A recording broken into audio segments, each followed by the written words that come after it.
Oh yeah. Uh, uh, It There is. we go. uh, It is. We in the building. uh. Ah, Come on. Party people in the house. so listen, man, I want to tell y'all real fast, fellas. I almost had to make an evacuation plan. The power was out less than 300 feet from my house. Less than half a mile from my house. Less than a quarter of a mile from my house. Yeah, let's go to a quarter of a mile from my house. And when I tell you the power was out, I mean, our church has 250 acres. The lights at the church was out. The gym was closed. The lights at in the parking lot was out. The lights for about a block and a half was out, and I was like, "Yo, what am I gonna do? I can't believe it! Not tonight." Anyways, the power stayed on, and man, crazy. So we in here. We out here. Let's get it.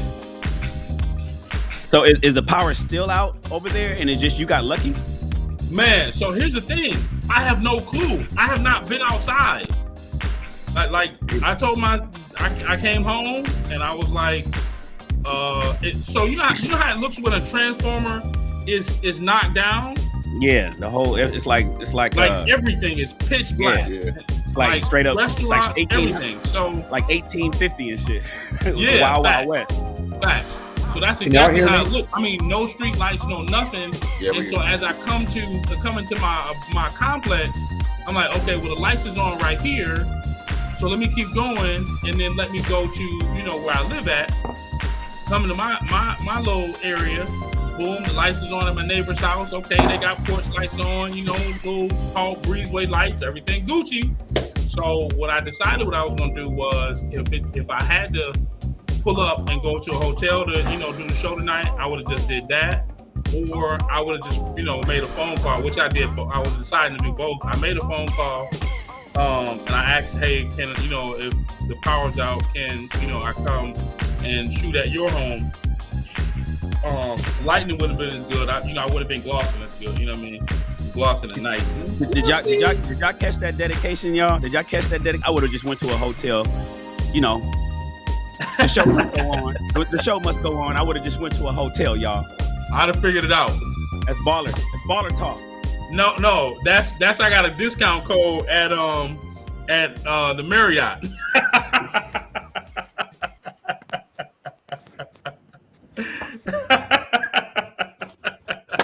We hot. That's all that is. Baller talk. What up, everybody? Yo. I like these little flames that I got, but I mean, I think that has something more to do with burning sands.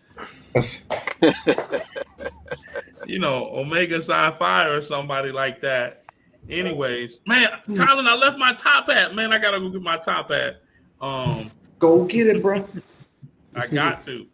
I have two. So if you in YouTube land and you want to send me a fedora, by all means. This is so weird. Like I can never feel like I'm getting my camera absolutely right, but it don't matter. Anyways, welcome everybody to Ask a Black Man Anything, the dopest show in the land. The dopest show on Thursday nights. The newest dopest show on Thursday night. And with that being said, I'm not gonna delay because we're gonna get right into it. We got a great show for you guys.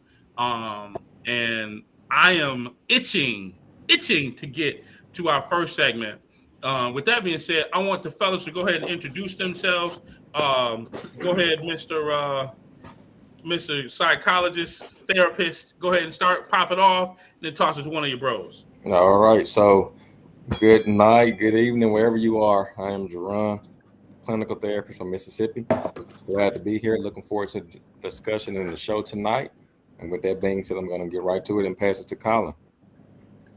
Colin Hardiman, founder, business owner, and glad to be here for my first episode of New Year. So let's get it. Robert? Robert Longmire out of Bakersfield, California. Entrepreneur, investor, excited to be here, man. Second show of the new year. It's good to see everybody's smiling faces. Go ahead and pass it over to Mr. Shaheed since he got here before Wes. What's going on? Shaheed Muhammad out of Los Angeles, California. Your favorite Cowboys, favorite cowboy, your favorite black educator on stage with your favorite black men. Ready to get into it. Happy New Year to those that haven't seen in the new year. And let's get to it. Oh, who am I passing for Wes? Yo. Wes Stewart, Artistic Mr. IQ West is in the building. Indeed. Artistic IQ on all social media. Gentlemen, it's a plum pleasing pleasure, as my brother Chris would like to say. You all again. I love it. I think it's on you, Shan. Good evening. Excuse me. You come in hot like that. Good evening. Everybody. I'm a little out of it. As cool. I mentioned earlier this morning on my show, I dodged her for 2 years, y'all. But she caught me. She caught me 2 days ago. Rona caught me, y'all. She caught me, y'all. I was running from that.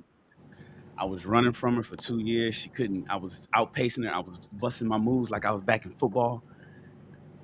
But she caught a motherfucker and she tackled me. So now I'm fighting through that, along with my 2 sons. Now, I remember this morning I told you guys one of my sons was diagnosed with the Rona. But now my other son obviously is diagnosed. And so now we are both quarantined here in my house for the next week.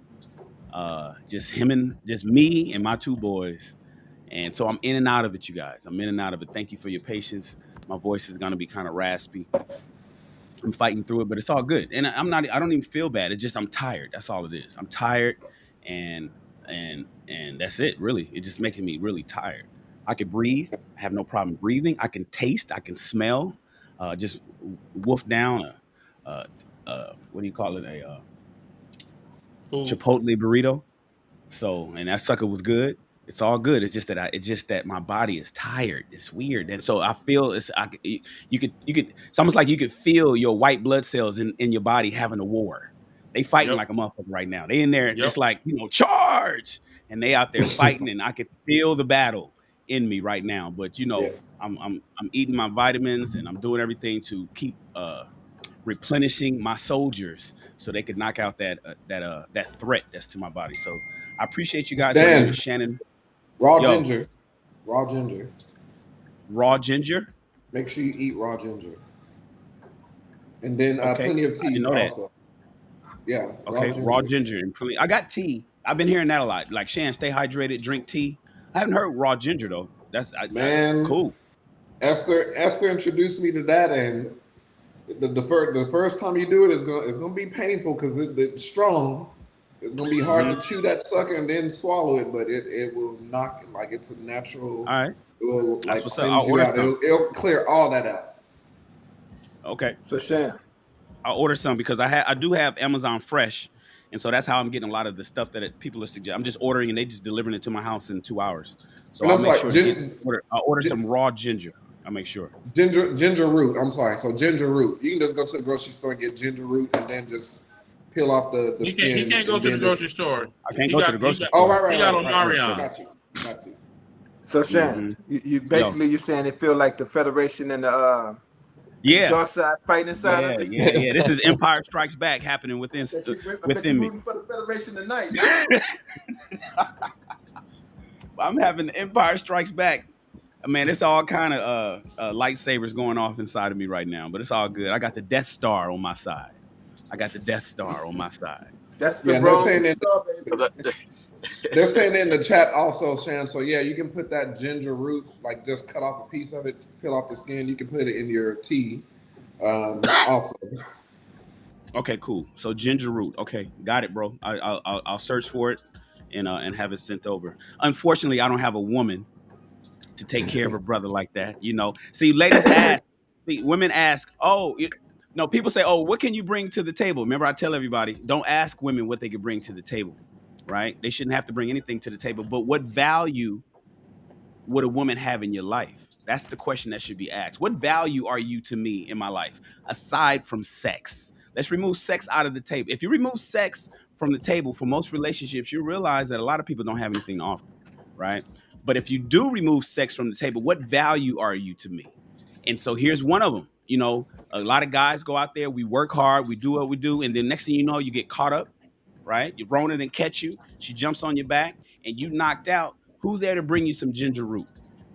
Who, fellas, think about it right now. What woman in your life right now, if you were quarantined to your place, would bring you some ginger root on demand? That, ladies and gentlemen, is the question that men should ask instead of what do you bring to the table? We don't care nothing about your 401k. We don't care nothing about your degrees and shit.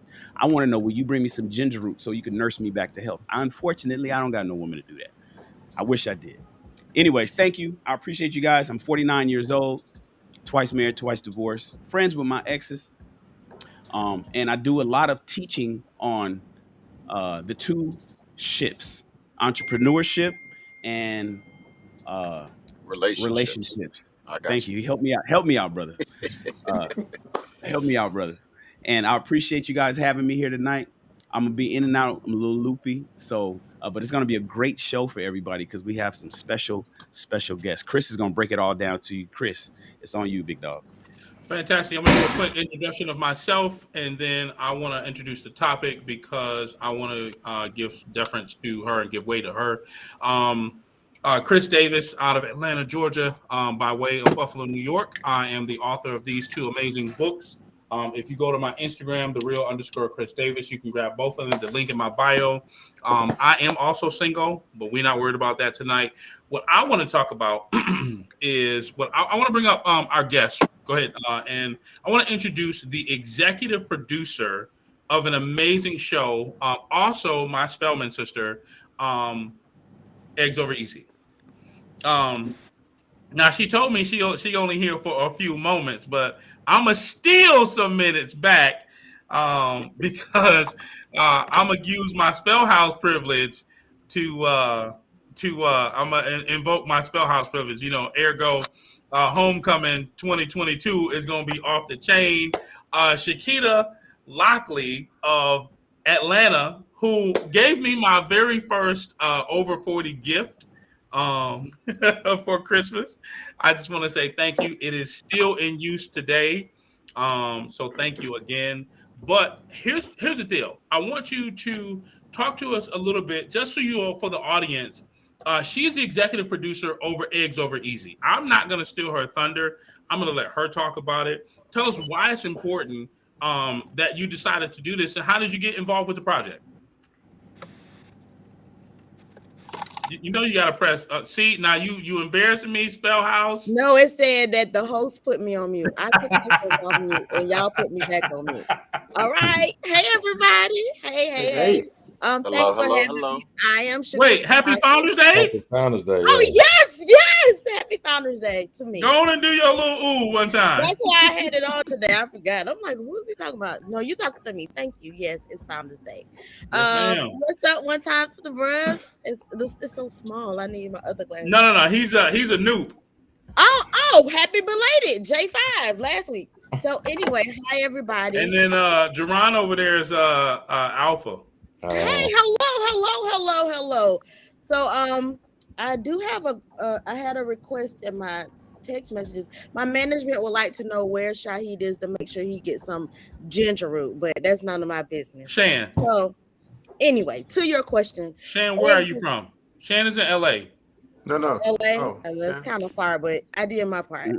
No, they won't. She asked for Shahid. Dan, this is what you need. No, she said.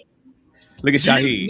You need Shahid, who's my guy not is sick, but I get the root. That's or right, Shan, who is sick. Nah, it was Shahid who is sick. Mm-hmm. No, Somebody straight trying to send you some ginger. They got the wrong name, right person. Right, So the person who's sick who needs ginger root. What sick? Maybe she's trying to double dip.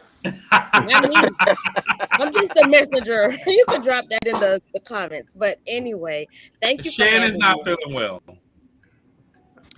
So yes, I'm not feeling well. It's just the wrong name. With the glasses. Yes, so okay, enough. So Eggs Over Easy, Black Women in Fertility. It's a documentary. I've been working on it. Well, I worked on it for over 5 years. I started it as a project that was just going to be a short film, like 10 to 15 minutes, because when I went in for my annual pap smear gynecological exam, I was 41 at the time. And my gynecologist, a Black woman who was excellent, like a really good doctor, she looked at my chart. She said, "Oh, Ms. Lockley, you have a birthday coming up. Your eggs are turning 42. What do you want to do with them?" And I didn't know what she was talking about because nobody ever had that conversation with me about eggs or what do you want to do with them. And as a matter of fact, once I wasn't married by my early 30s, I really didn't think about it. I've been living my life, living my best life, traveling, doing what I wanted to do, waiting for this relationship that hadn't, you know, appeared. So it had not been on my to-do list. And I didn't know that it was something that needed to be on my to-do list because I thought as long as you're getting your cycle, you're good. And that's not the case. And so I wanted to do this short film to just talk to like the girls that I mentor, my friends, my sorors. I wanted to just open the conversation. Like we have fibroids, 80%. So if you know a Black woman, 80% of Black women will have fibroids by the age of 50. That's ridiculous. Fibroid is a tumor and it can grow to the size of, it looks like a baby. Like some women look pregnant because these growths, these tumors are inside. And it's 80%, it's happening to 80% of Black women with like very limited research. There's no magic pill you can take. They just give you a hysterectomy or another invasive surgery usually.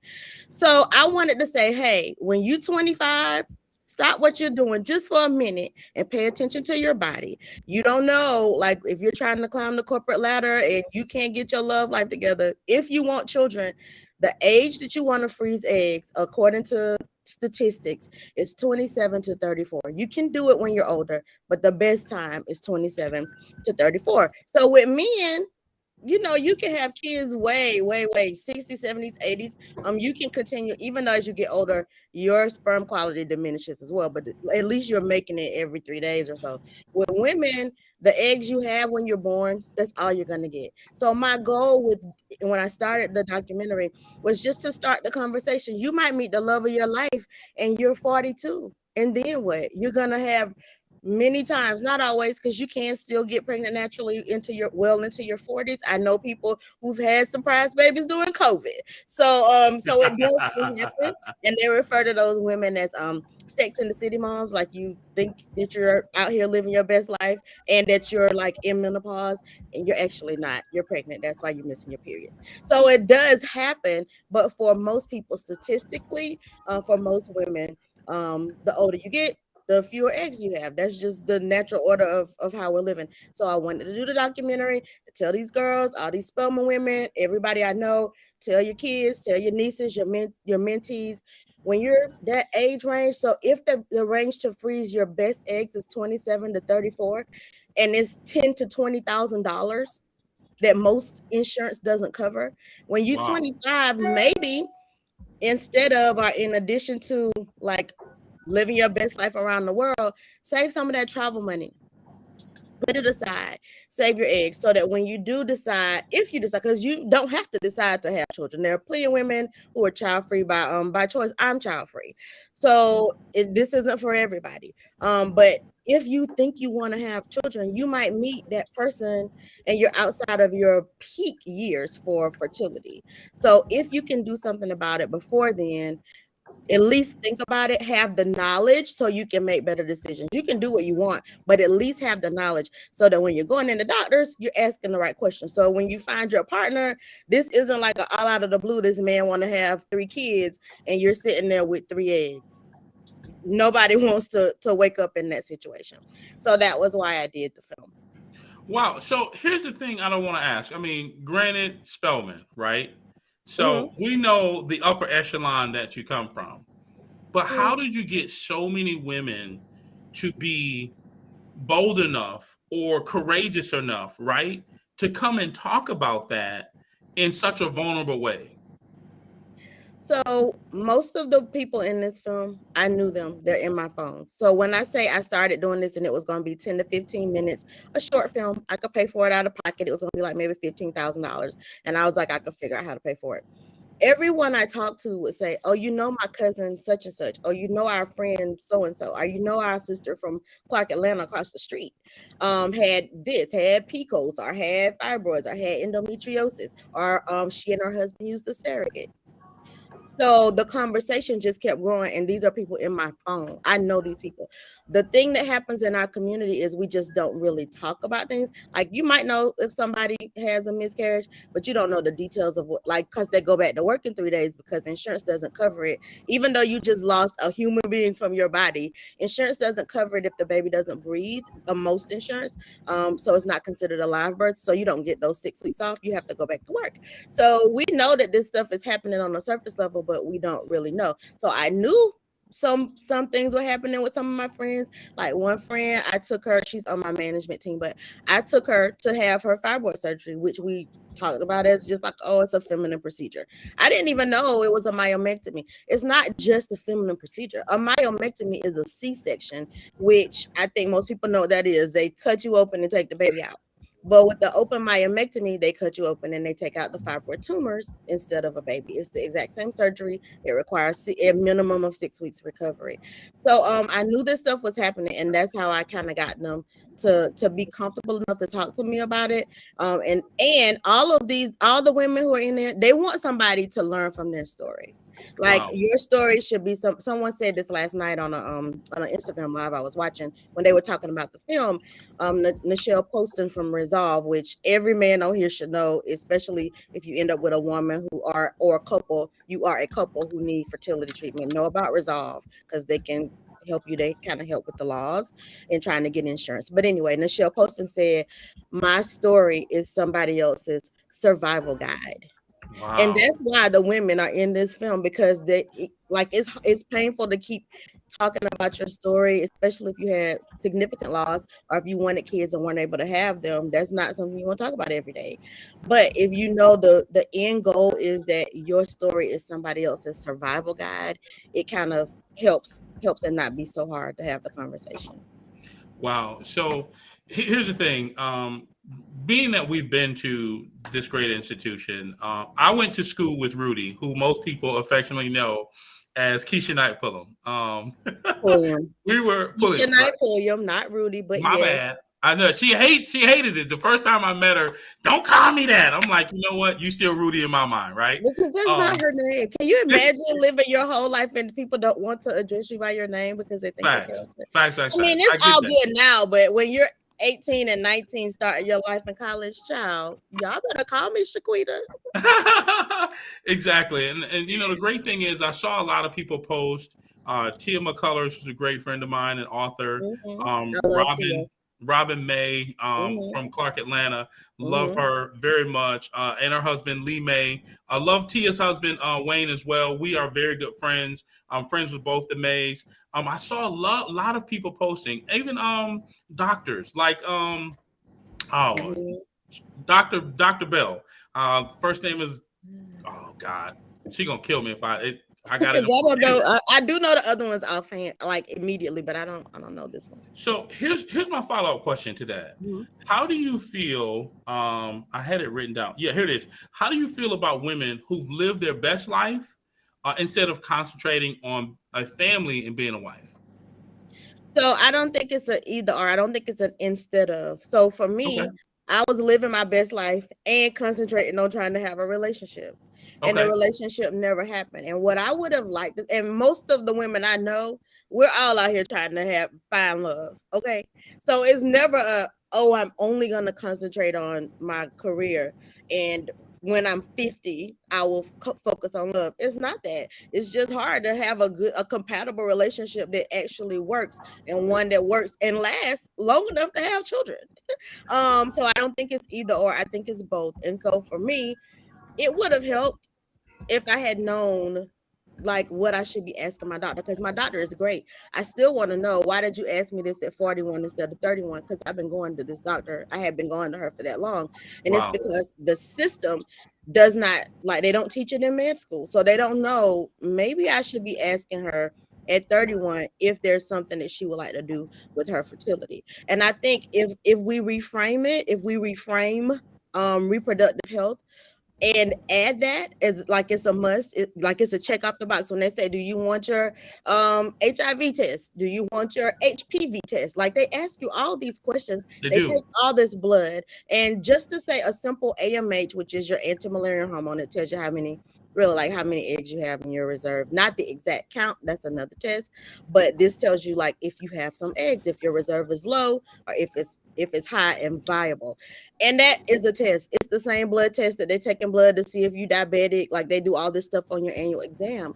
So if they would add that one thing, the conversation becomes different. And then women, instead of saying, oh, I have to do my career, and then in 20 years I can chase a relationship, you will be equipped to do both. So you have your career and live your best life. And if childhood, like if you want to have a child, if that's on your to-do list, that's why they don't ask.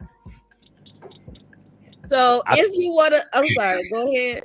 I don't know why they don't ask, but I just think they should ask so that you can do both. And we have the option to do both. I would probably at 30, I would have loved to have the option to do both. But I didn't. I think one of the reasons why they didn't ask when you were 31, instead brought the question up when you were 41, is because they expect most people to concentrate on marriages and relationships. And if they would have presented women in their 30s or their 20s with an option of freezing their eggs, then a lot of women would have did that, and that would have just been more reason why women would have lived their best life, quote unquote, or concentrate on the relationships. Exactly. And I don't necessarily think that's a good thing. I think that's oh my God, I think that's a great thing, because what it does to equip women with more reason why to ignore and not need a man. Nope, it's not ignore. It's just helping you make better decisions, because that's what we say. I know that's feel good word. Listen, it's not feel good words. It's life in reality. If you know from a woman's point of view, feel free to keep talking. But if you would like a woman's perspective, I'm more than happy. Well, I'm looking. Look, I don't have to understand it from a woman's point of view. I can just look at the stats and the data, and the stats and the data is showing that we're not winning in the relationship. Lived experience. So what could happen is many times we date out of like we're pressed, like you're pressed for time. So you might be in a relationship telling this man, oh yes, I'll cook, oh yes, I'll clean, because your clock is ticking. If you knew that the clock wasn't the main thing, you could actually say, you know what, I love you and we're gonna need to get a housekeeper. But instead you present somebody you aren't real, like this isn't really who you are. You're saying this stuff and being this person because you want this man to stay, because your clock is ticking. If the clock is taken out of the equation, the same way a man doesn't have to worry about a clock. So if a man comes to a relationship, he is in a position to actually, if he wants to, present his true self. He doesn't have to say, oh well, I got a clock, I gotta keep this woman, I gotta do these things to keep this woman. It's not the same amount of pressure. So he can come his more authentic self versus a woman. In my opinion, hopefully you're getting an authentic person, but you might not be, because something else is on our mind. And what's on our mind is, I am 35, I am 32, everybody says you have until 40, so I'm just gonna make it work, even if this isn't really who I am, even if I really don't want to cuddle with you, because that's not my love language. I'm gonna suck it up and get to this end result and just make it work. So I think if we had the same like level the playing field, so that we also could not have to worry about this ticking clock, we could bring ourselves to relationships, and y'all would be better off, because you get an authentic woman and you don't have to worry. We wouldn't be better off. We wouldn't be better off, because what you'll be doing is you'll be saying basically, I can do everything and create a family without you. That's not what it's saying, because you can't. The ultimate. Let me finish, Chiquita. I will. I'll let you go unmolested. So let me finish. What happens is, and he's supposed to be sick, y'all.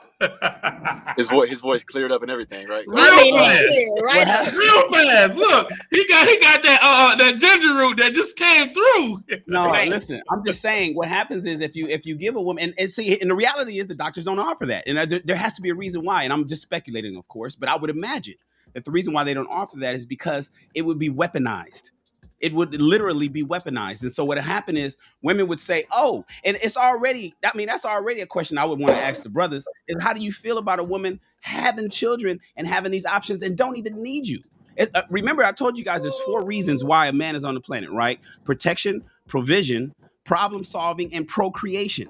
You start to remove the guy from the procreation side, especially with modern technology providing the first 3, then at that point, the whole I don't need a man gets amplified. It's like, oh, I'm 31 and the doc and my OBGYN or my doctor or whatever is now telling me that I can now freeze my eggs at this age. And so if these motherfuckers don't act right, then I could just come in and, as she say, be her authentic self, right? Which is a whole discussion in and of itself.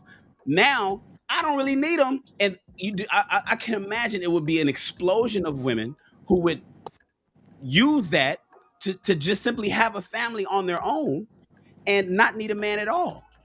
And I just kind of think, and I know maybe, when you think about it, it's like, no, I just want to level the playing field. And that's what Chiquita's saying. She's women should have the opportunity to level the playing field. I can't even, oh my God. Women should have the opportunity to level the playing field and be able to approach a relationship without worrying about a clock, because oftentimes women are doing things in that relationship because of that clock, like she said, cooking and cleaning and whatnot. But that's okay, especially if being a wife is important to women, because naturally that's what women want. Naturally. That's why you got baby girls who can't wait to get married until they get conditioned later on that that's not necessarily needed. And if you add the fact that, you know what, you don't even need him to have your babies, ladies. We can make it so you guys can have the children all by yourself. That Barbie doll of yours that you so love, you don't need Ken. You don't need the Ken doll anymore. Now you can just do this between you and yourself, and you can feel that. That to me, I think that's a tragedy, and I think that is a flawed narrative.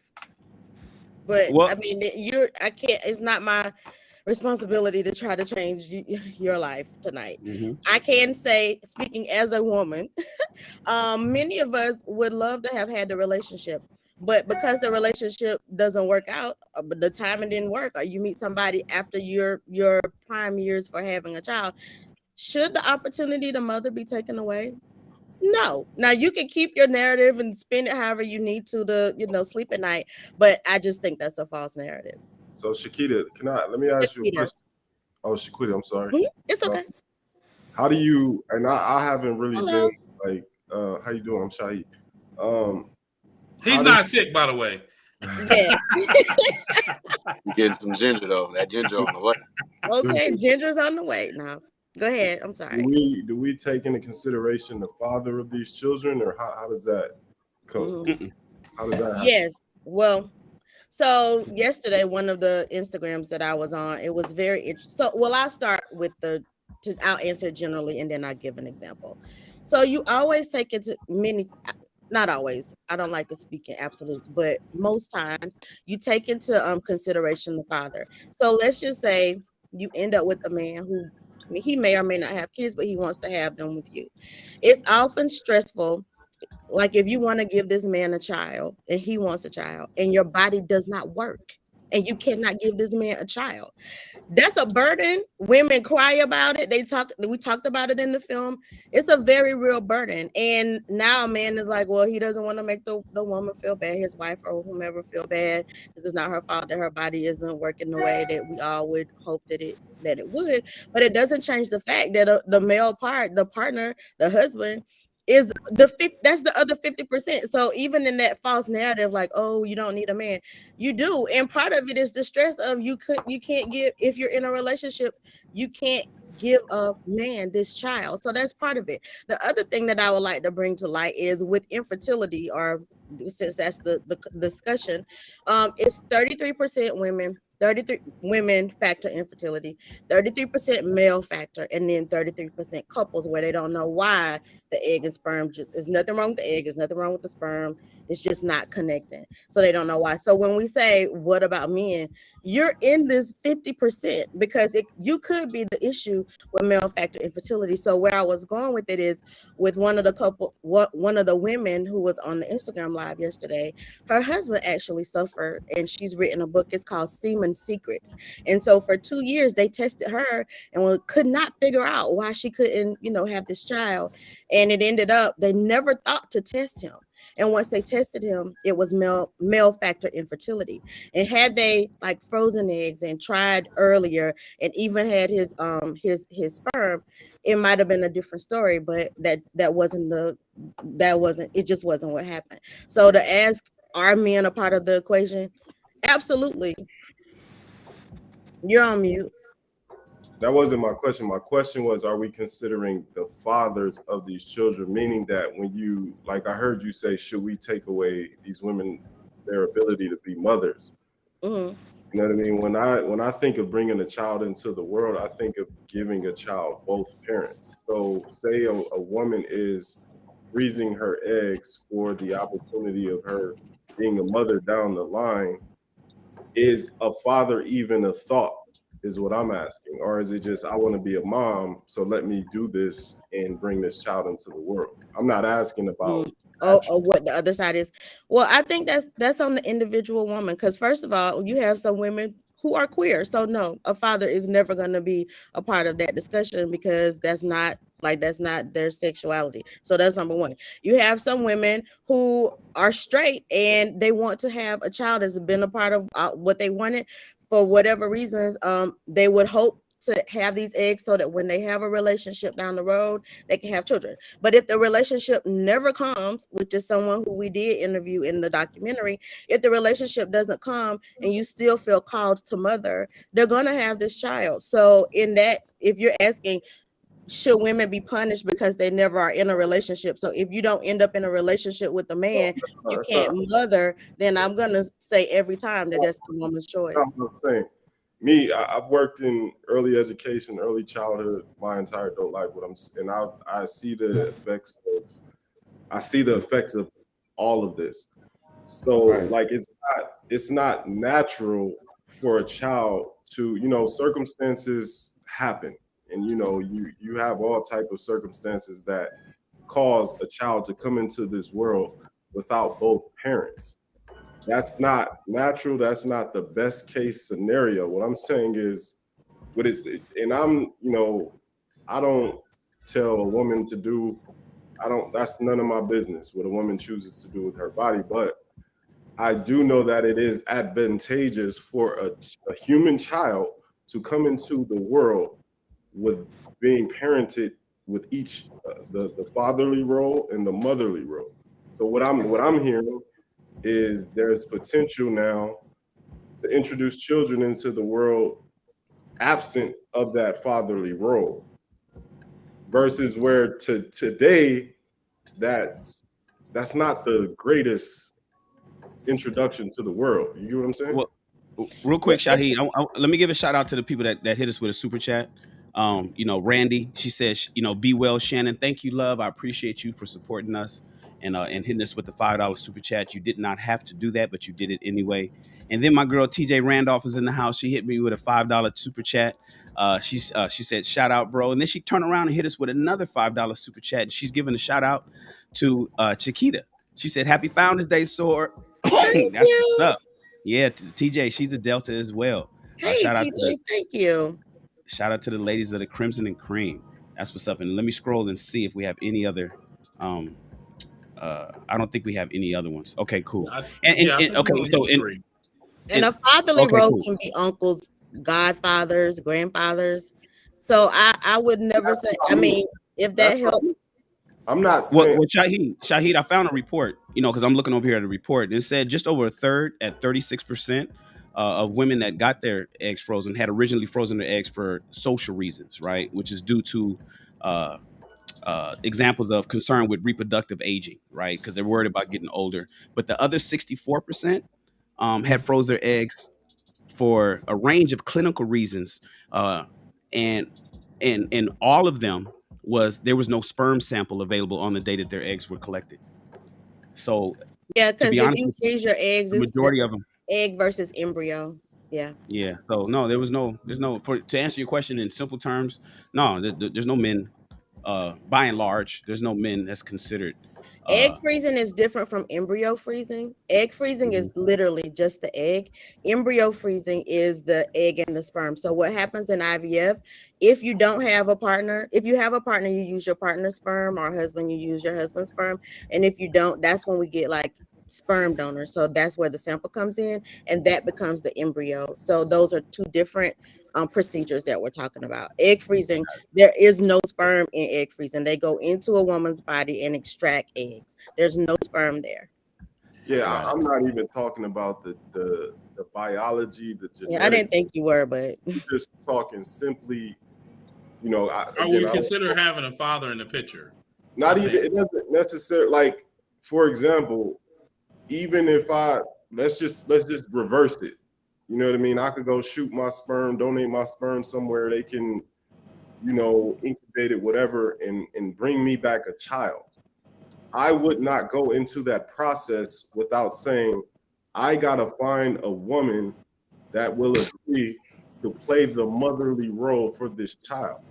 Because I would not bring a child into this world without the benefit of having some type of motherly figure, not just a woman, a motherly figure to come up in this world. That's what I'm saying. I'm saying, are these, you know, is that even a thought for some women to say, hey, cool, I'm gonna freeze my eggs, but now let me go search for a man. He don't have to be a boyfriend. He don't have to be just a man that will play the father position for this child. That's what I'm asking. Yeah, I don't have data on that from the people I know who have frozen eggs and who have like actually used them and have children. They've all created a nucleus for their family, which is a male person, a female person, some grandma, some uncles. So that's how they've created their family. But I don't have data to answer your question. If you want to research it, the CDC has all types of studies, stuff you didn't even think anybody was thinking about. But that's a good place to start if that was like something you really were interested in. But I don't have the data. So, two final questions I want to get out. One is not as important, but I kind of want to know because you family. But the first one is you brought up being your authentic self, and a lot of times on this show we talk about dating. Our show is Ask a Black Man Anything. Literally, we have been doing this show literally for 12 months. We started on Clubhouse to kind of give you a little background. We did some I was in some of your Clubhouse rooms. Okay, cool. We did some rebranding around, I think, March. We decided to rebrand. We branched out and then shot into YouTube land, YouTube verse, YouTube meta, whatever verse, whatever you want to call it, right? And now we're here, right? A lot of the questions that we get are surrounding the dating aspect. And you brought up something that was so key to dating. I'm going to do this even if it's not who I truly am. So my question is, do you find that women are faking just to get to the goal? Or is that something that has been a learned behavior? I don't think we're faking it. I think it's there are so many levels to the psyche and living in this culture, in this world, in America as a Black woman. And if you're Southern, it's even worse. But in our culture, you want to be married, you want to Beyonce your life, have a great career, get a Jay-Z, have your 3 kids. Like that's what we've been conditioned to want, many of us. And so you do that without thinking, do I actually, like, am I showing up with the version of myself that I want to be stuck with for the next 20 years? Or am I just showing up with the version that is kind of like a means to an end for the next 3 years? So I don't think you're intentionally faking or showing up as, inauthentic, but it doesn't change the fact that you might be showing up inauthentic. Wow. And I think just from the other aspect of from what Shan was talking about, because I understand what Shan's talking about, but at the same time, you also don't want women making the decisions on a relationship, saying, you know what, I'm gonna have this like desperation baby. I'm gonna have this I need to have this kid right now, a settle baby. You know what I mean? I have to have this kid. This guy may not be the greatest guy. He might not be perfect for the relationship. He might not be the best father, but I need to have this kid before my time is up. So now they have a settle baby. I think that's another thing to consider. But there's definitely pros to it. I see a lot of pros to it, but I don't so much fall into the narrative that women don't need us outside of sex, outside of protection. They still need us emotionally. They still need us spiritually. They still need us in other realms as well. So yes. So let me do this quick $5 super chat from Mr. Awesome. Thank you for always supporting our show. He says statistically, one of the most life-damaging circumstances for children is not having a father. Modern woman a father, modern woman. My child will be fine with the little nails. Salute. And so my second question is, this is the last question I want to ask. I'm not sure if anyone from the audience wants to come up and ask. I definitely appreciate you for being here. I think you did a phenomenal job. I just want to know how you get on Oprah's network. How you do that there, East Carolina? That was all time. When we so I was out in LA pitching for all of 2019, 17 to 19. We pitching this film. They kept like saying, no, go fix this, go change that. So we end up all of these years later, COVID hits.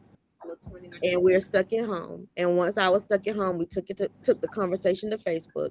And every week we would go on Facebook. We would have between 1,000 and 3,000 people show up on a Saturday in the middle of the day to talk to us. They didn't get to watch the film. We would screen the film to like 20 of our friends. We would let people have like certain friends in different pockets have watch parties, and we would come on and talk about what happened. And this was our watch party on Facebook. So it didn't include the film. It was a conversation, 1,000 to 3,000 people. Someone saw it, called her old boss. Her old boss was at OWN, and they wanted to acquire it. So that was how we got there. That's dope. So it sounds like it was a short route, but here we are 5 years later. So somebody asked you ECU. I'm not sure if that's Eastern Carolina University. I just want to let y'all know she is definitely Spelman through and through. Okay, this is a Morehouse Spelman relationship. There is only one house, and it is Spell House. Don't ever get that twisted. Yes.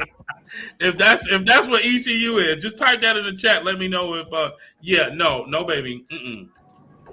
Give me that long S. Yeah, and the lady I was talking about earlier was Kanika Bell. I think Kanika, that's my classmate. Yeah, that's my girl. You said a doctor. Well, she is a PhD. She's a therapist. Yeah, Dr. Bell. I always tease her and call her Dr. Bell. Okay, she never I love responds to my text, so I had to fight her. Kanika. Yeah, she's so sweet. No, again, yeah, this is maroon and that Jaguar blue over there. Just FYI, just in case you. So, do you have any questions for us as fellas? No, you never thought I said that. I said Spell House from the. See, Princessa, you wasn't watching from the beginning of the show. You got to watch from the beginning. I'm just teasing. I promise you, I'm just teasing. No. Do you have any question for the fellas that you want to kind of pose to us? Yes, I have 2 questions. I'm sure the first question is for Shan. Oh no, it's for everybody. That wasn't from. Well, actually, let me see. Do we have any more? Is there one? Shan is single. Nah, no. I guess no. I don't have any updates. You have. So no, you. So let me ask you a question. I do have 2 questions, but go ahead. Okay, quick. This should be real quick. You said that you went on Facebook. So you went like Facebook Live in a group. Or like this, the way that you have this program set up, it was some other program. One of my neos set it up for me because I'm not tech savvy in that way. But you can go, you sync it to your Facebook, and so it's showing on Facebook and it's live. Oh yeah, so we restream to Facebook too. But yes, that is a huge question that I want to ask. Can you still find the show? Because I searched for it. Can you watch it? Yeah. So it is on OWN on demand, and then it's on the Discovery Plus app. So it is available, and if you don't have OWN, you can do like the little 7-day trial or something. Okay. But we can't buy the DVD. There's no way, like we can, where the money goes directly to you. Unfortunately, not contractually not. Got it. Certainly yeah. See, when it's independent film, I don't like to watch it on streaming services. I like my $20 or $30 to go directly to the filmmaker.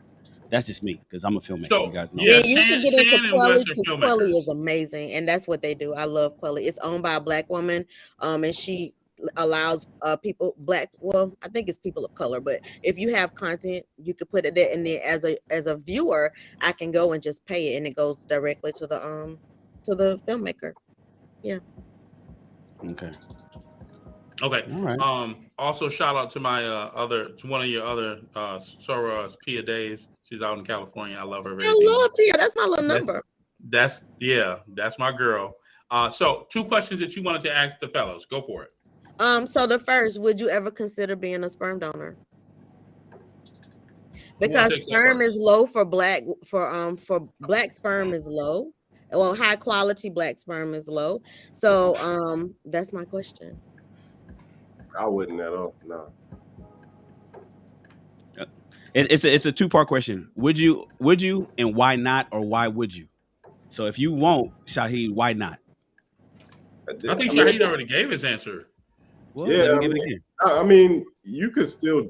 I mean, I would hope that the person that's receiving your sperm has a plan, but yeah, that's to me, that's that's myself. You know what I mean? That's literally me that I'm just giving away, putting off into the world. I have I just can't do it. Like, but if somebody needed a kidney, would you be a kidney donor? It depends on who it is.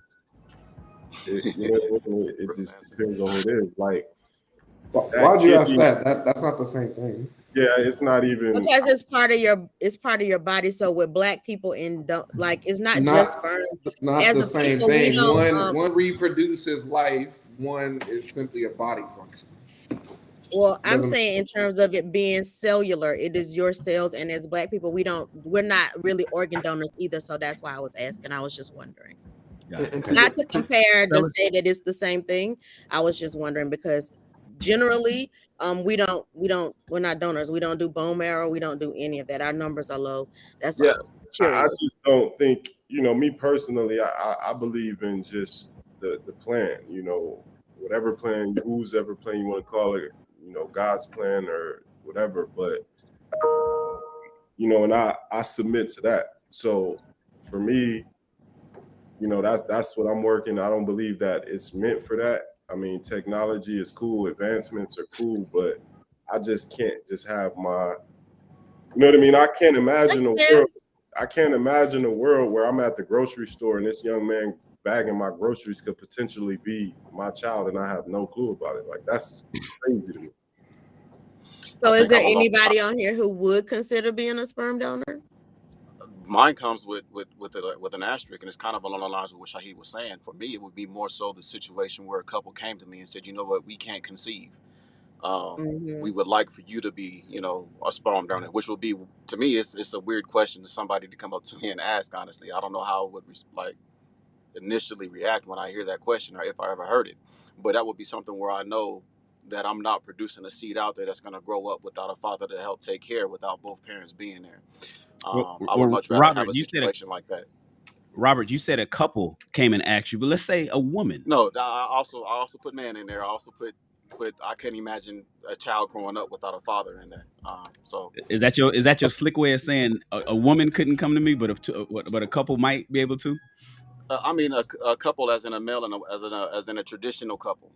Yeah, a husband and wife, they can't conceive. They come to you and say, "Would you please donate your sperm? My husband, he's shooting blanks. We need your help." And you say, "Okay, cool." You can become a relationship with them, you become friends and whatnot, and you make it happen. Got it. I'm asking if a woman all by herself comes to you and she says, "Listen, I ain't got no man. My last boyfriend kind of did the okey doke on me. He went out and cheated and then had babies with other women, or whatever.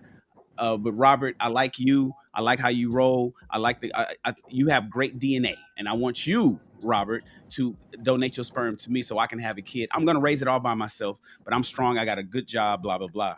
Is your answer no, or? Answers, I mean, been there. Like the answer. Well, why not, no. Robert? Still no. I couldn't do that. I couldn't set that. For one, it sounds like a setup for failure, but for two, it also sounds like a setup for failure for the kid. So. No, I couldn't do that. So I'm a donor. Like on the back of my driver's license here in California, where's it at? Right here. I'm a donor. If I die, please don't put your license up on the screen, brother. Please. Yeah, here it is. No. Hold it here up. it is right here. And see that little put it really close. See that little right? There's a little dot right there. It's a little dot right there that says donor. All right, thank you. Please take your license off the screen. Thank you. If I die. If I ain't worried about everybody else worries about shit like that. I don't care about that kind of stuff. Take my heart, take my kidneys. I'm healthy, I'm strong. Use all my body parts. You don't have to put that in the casket. In fact, I want my family. I don't even want to get buried. I want to be cremated, right? I want to be part of a tree and turn into an apple tree and put it in my backyard. I've already explained this to my family. So yeah, I'm a donor in terms of my organs. Will I donate my sperm? On the other hand, see, I'm gonna have to roll with my man Shahid, and it's like, yo, I think there's a divine. So I had my. Everybody knows I'm 49 years old. I had my first son when I was 42. Right. My family was asking me through my 20s and my 30s. Because everybody else had kids in my family. Everybody was like, "Oh, we haven't." But what's going on with Shannon? Shannon's always he's in school, he's in the military, he's doing all this stuff. He got girls, but we ain't having no babies. Shannon, are Stan you was okay? living his best life. Shit, no. I was being safe, brother. I was No, being safe. I'm So teasing. I'm teasing. I remember having a conversation, and they were like, "Well, what you gonna do? Because you're 40 now, and what's going on?" Well, it may not be in the cards. It just if God didn't have it for me to have children, that's unfortunate. I do want to be a dad. I do want to be, but more than a dad, I want to be a husband. That's what I said. I said more than a father, I want to be in a relationship so I can raise my children with a woman and have them in the right environment, because that's all I saw as a kid. All I saw was my mom and my dad raising me, and I don't want to do it no other way. And so I was prepared to grow old and die with no children. I had no problem with that. And then of course I was blessed to find my ex. We was boyfriend and girlfriend, got married, had children, and everything went great. And now my boys is here with me, right? But if somebody was to ask me, even back then, yo, man, donate your sperm. There's not a lot of brothers out here that's donating sperm. I would have to say I can't really see myself doing that, because you got to follow divine setup. You got to follow the right setup, and if it's not in the cards for you, then do it. Well, wait a minute, Shan. There's a whole lot of reasons. There is a whole lot of reasons. And a lot of it, to me, in my personal opinion, is selfishness. I have friends that asked me to have children with them. Didn't want a relationship, but asked me to have children because they wanted all my features and shit, right? And then I have a friend who had it who turned around and had a baby. I don't think she froze her egg. She just what's it called when you intravenous. She just basically went to the sperm house and had IVF. the baby. Just a Yeah, IVF IVF. without egg freezing. And she's raising her daughter. She's a doctor, by the way. She's a doctor. She went to a great school, and she makes a bunch of money, but she couldn't keep a man for the life of her because of the way she was thinking. It wasn't that she couldn't find nobody to date her because she was really pretty. She couldn't find nobody to deal with her. And so she was just like, all right, well, fuck it. I'm gonna just go ahead and have a baby on my own. And now it's just her and her daughter. And to me, I look back and I'm watching, and we're friends, but it seems like a tragedy for her daughter. To me, I'm like, yo, that's not even. There's no dad around. There's granddad who I think just passed away. I'm not sure. But there's no dad around, and she can never say, I know who my father is. And I just think that, and this is to Chiquita's original point on why this option wasn't given to women when they were 30, right? For me, that would have been 20 years ago. I'm almost happy that doctors don't give them that option, or even tell them about it when they're doing all this blood work and they're going through all this different checkups and running, and it's the same test and it's the same blood drawn, and they could just add that to it and figure out how many eggs they got left and all that. I'm glad they don't, because I think that, as I said before, it would be weaponized, and a lot of women, not all, of course, like Chiquita said, we don't speak in absolutes, but a lot of women would say, "Oh, well, fuck it. I don't need you. What, doc? I don't. Oh, I could be even more cavalier about my relationships. If it don't work out with no guy, I don't have to be cooperative. I don't have to be a quote unquote good wife. I don't have to be quote unquote submissive. I don't have to be any of those things, because I can get my baby without them." And then that's what happens. So me, I wouldn't want to contribute to that, even if it's only a small percentage of women that feel that way. I wouldn't want to contribute to that small percentage of women that feel that way. So that's just me. Quick answers: Jerron, Wes, and Colin. Would you donate your sperm? No, I would not, because so I agree with Shahid also. And I'm wearing my mask because Shannon keeps coughing, so I'm not trying to get the Omari on. Jerron, would you donate your sperm? No, I don't think I would. I do want to say one thing though. I'm not in any place to tell one what to do with their body. It reminds me of when these old white guys try to tell women what to do with their body. But in representation to this conversation, I wouldn't donate my sperm. No. Wes, would you donate your sperm? No. I've donated enough sperm in my lifetime. On enough couches, huh? So no, but I did want to say something early on to the topic of or to a bit of the conversation that was about whether or not we would donate another organ or something like that. And because I'm also a donor, I definitely believe in donating. The difference that immediately struck me was that one is a necessity, would be a necessity for someone's life and or for science sake, which is to potentially save future lives, meaning my organs, and the other would be for someone's desire, and therefore it wouldn't be a life. While it might be a life producing thing, it wouldn't be a life saving thing. So I'm all for preserving life for sure, but yeah, I wouldn't participate necessarily. So I'll round it out, Shakita. It is 2022. I am still reminiscent of July 9th of 2009. I got a vasectomy. So I don't know if they're still swimming. I cut the process off. So I shoot blanks. Well, there you have it. So your second question was? What are we, 1 out of 6? No, that was 0. Yeah, 0 for 0. No, Robert seemed pro. Yeah, I said I would, but okay, Robert. Under certain circumstances, but it was like asterisk. Yeah, so he's kind of like a maybe, but he's a straddle fencer enough. Yeah, you gotta watch the show enough. Robert's like a lover. He's like a I ain't gonna front though. I ain't gonna front. I'm with Robert though. Robert ain't by himself. I'm not gonna leave Robert. Robert ain't by himself. If there was a couple in a loving marriage relationship, and the brother had came to me with his hat in hand and said, "Look, man, Shan, I'm shooting blanks, man, and I really want children, and I'm not able to produce and provide my wife with a child, bro, I was hoping that maybe me and you can go down to a clinic and you can maybe donate some of your sperm so I can provide this desire of my wife that she wants, so we can have children, man." And we talked about this about the different people we know. And Shannon, we'd be honored if you were to. I think I'm with Robert. I think I'd be like, you know what? In that case, absolutely. What? Now here's the shitty part about this. There's so many people that I don't know. This is where I kind of side with Shakita, because there's so many people that I don't know that's in that situation. So why should I be so selfish to do that with somebody I know and not give that opportunity to a couple that I don't know? It reminds me of that of where I mean, but there's no stipulations, bro. There's no requirements. It's like to have it is not like saying, okay, well, we do this, but only for married couples.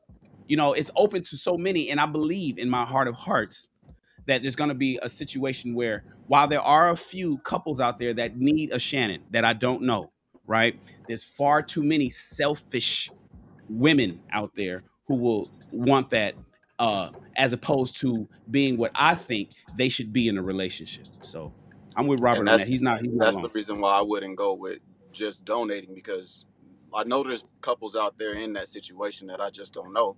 But I would almost equate that to handing money to somebody who's panhandling on the street. I don't know if they drive a Benz or if they actually really need the cash. I would have to have my own. I can make my own discernment with that individual. But to just throw money out the window and assume that person is a person in need, I think that's the other side of it. Like, if I'm just donating my sperm and not knowing where it's going, then I'm basically throwing, the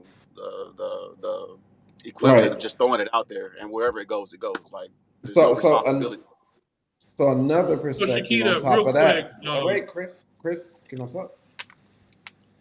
So another perspective that somebody else said in the chat is, there's too many kids in orphanages and foster homes. So There is that. Why is that being dismissed? So it's just like it's much Adoption. easier to go adopt a kid versus, hey, come down to me. It's not easy to adopt a kid. It's not. So the couple that I was telling you, where the woman wrote, the wife wrote the book called Semen Secrets, may even be on here. They tried adoption. There are so many tests that you have to go through to even adopt a child. And so if your fence around your pool is supposed to be 5 feet and your fence is 3.5 feet, do you know what? You can't adopt a child. A 2-parent home, 2 working parents with great careers, but your fence is 1.5 feet wrong. Like, it's not, you got to go build a taller wall or you can't adopt a kid. And then if you're Black, that's a whole other set of just questions that you have to answer, tests you have to go through. So to say, oh, it's easy to adopt, it's great to adopt. And I have family members who've adopted recently, like within this year, because of infertility.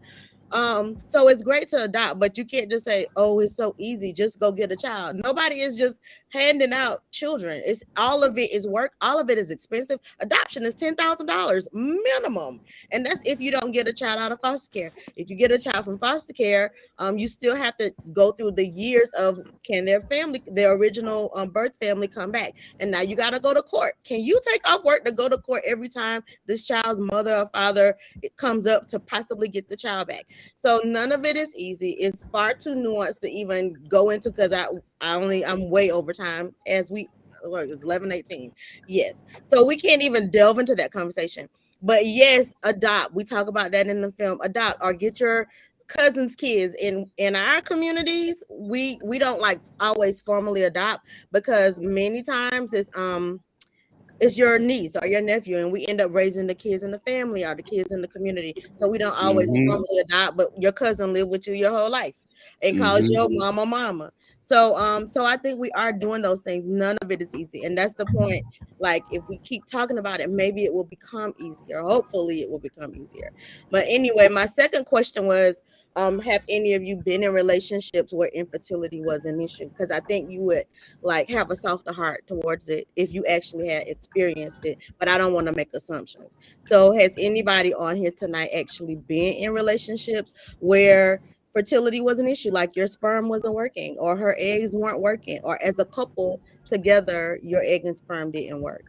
Have you had that experience? I'll go first. There's a young lady I saw her pop in the chat. And I've known her since 2004, maybe, if my memory serves me correct. I was not part of her, part directly, trying to create a baby with her, but I've been a part of her life, and she's had 9, if I remember, 9 miscarriages. Wow. That is I was a part of, I want to say, probably 7. I was in her, there was a time where we weren't, connected, but I can tell you, I think if I remember correctly, I was a part of 7 of those miscarriages, part where I was talking to her, and, she would call me and, hey, I'm pregnant, or she would say we were pregnant because she was married. We're pregnant, and, I'm excited. And I know the heartbreak that she experienced, because I felt it when she said one day, I know that my spouse won't even be supportive because he said, I know the result or what's going to happen. I felt that in a deeper place, because this is my friend that I've known for almost 20 years now. And I've been able to, have kids, right? There was a point where we did talk about it, right? I was, hey, I can have kids, my sperm is strong. We did talk about it. It never came to fruition for us where we ended up in a relationship. But I know what it's like. They actually did also want to go, when they were married, they were considering the route of adoption. And when I tell you, Colin, or I'm sorry, I don't remember who brought up adoption. When I tell you, the husband was an IT whatever guy, and she was a school counselor. So the ideal family, lived in a great neighborhood, had a home. They've been married for 4, 5, 6 years. it would have been in a loving family, adoption is not always the first choice, right? So to answer your question, yes, I was dating, I guess, yeah, there was a point where we dated with a young lady who had infertility issues. We dated after she yeah. All right. So yes, that's my answer. Well, so no, because unless you were actively pursuing having a child with her, then no. But to that, no. scenario, The answer was I dating? Was I in a relationship with her trying to have a kid? No, but yeah. am I familiar with it? Do I know about it? Yeah. Yes. Yeah. And so I think that like softens your heart so you can understand why maybe if her eggs were chromosomal or had chromosomal issues, maybe she would need frozen eggs from a donor. And maybe if carrying was important to her, then she could get frozen eggs from a donor and complete her family, which is, I think, every woman's right. If that's what you want, if you want to be a mother, that we should still have those options and support women who want to or need to have these as options. It's not life and death. She wouldn't have died without it. Clearly, she wouldn't have died without it. But the benefit and the peace of mind and just the possibilities that this woman, who you have said would be a loving mother and was in whatever relationship, could have had that option. So that's the point of the documentary. To say these are the options, just be knowledgeable. These are the things that you can do. This is what's happening to your bodies, and pay attention and go to the doctor. So Shaquita, I want to thank you for being very candid, being very patient with us, and joining our show. This again is Ask a Black Man Anything. Hold on one second. They only refuse adoption if you fail to prove that you're capable of taking care of kids, and this sounds like an excuse to evade responsibilities. Vegan 4C, that's not accurate. But anyway, go ahead, Chris. That's not accurate, and so you shouldn't say that because I just gave an example when that wasn't accurate. All right, Chris, go ahead. No, I want to thank you so much for joining Ask a Black Man Anything. I am always proud of any accomplishment from our family, Spellhouse. And not only do we appreciate you from the bottom of our heart, we thank you for coming. We thank you for joining the show. We'll probably be here for just a few more seconds. I know you said you got to go and you got an early morning. To go. My earbuds. I'm still working. I'm at work. So I know you're burning the candle from. And give a shout out to everybody that joined this particular conversation. Once again, tell them where you can find the show. Make sure you find and shout out your show name. I know you have it in your title, but shout out your show name and tell them where they can find you. All right. And thank you for having me. It's Eggs Over Easy, Black Women and Fertility. And you can find me on Instagram mostly at Eggs Over Easy Film, but we're on Twitter at Eggs Film and rarely on Facebook. But that's Eggs Over Easy Film too. And thank you. I got her phone number, y'all. What'd you say? I said I got her phone number if y'all want to call her. No. Do not call me because I'm going to work. I'm literally still at work. All right, guys. Thanks for having me. Thank you so much. Have an amazing night. Enjoy great weekend. So, man, fellas, great segment, man. I'm full on that one. I want to jump real quick. I know we always do this second part of the questions that were mailed in. Any thoughts before we jump to that, fellas, on a woman freezing her eggs and infertility? How do you all feel? And I know we kind of talked about it a little real quick, and whether or not we would want a woman to do that. But any thoughts, any feelings that you all want to share? Because that is something that is important, how we feel, because we're a part of the process of procreating and making children. I know, Shahid, you shared your sentiment. You want to take the lead on it?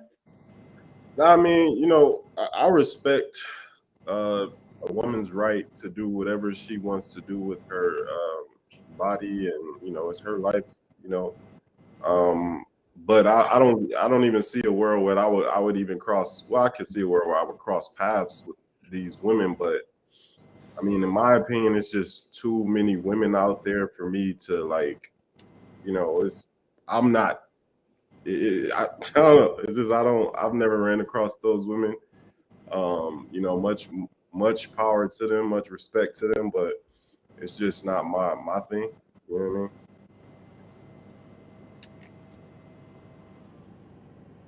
That's it. That's all I got.